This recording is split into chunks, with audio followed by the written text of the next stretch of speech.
Как сменить храповик на триммере? Случилась печалька. Одна собачка отлетела, сломала стартер. В общем, сейчас поставлю новый стартер. В общем, для начала выкручиваем свечу. Свечное отверстие, шнурочек. От этого же стартера сделал парочку узелков. Вывел верхнюю мертвую точку. Вот он сейчас, вот он уперся, храповик. А потом просто берем газовый ключ. Резьба здесь правильная. В общем, откручиваем против часовой стрелки. О, все. О, пожалуйста, легко и просто.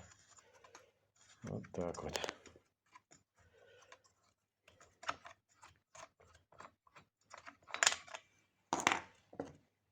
Ну и ставим новый.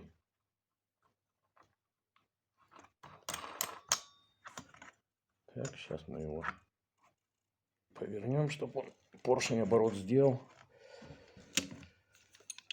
Вот. Все, новый храповик стоит. Ничего сложного.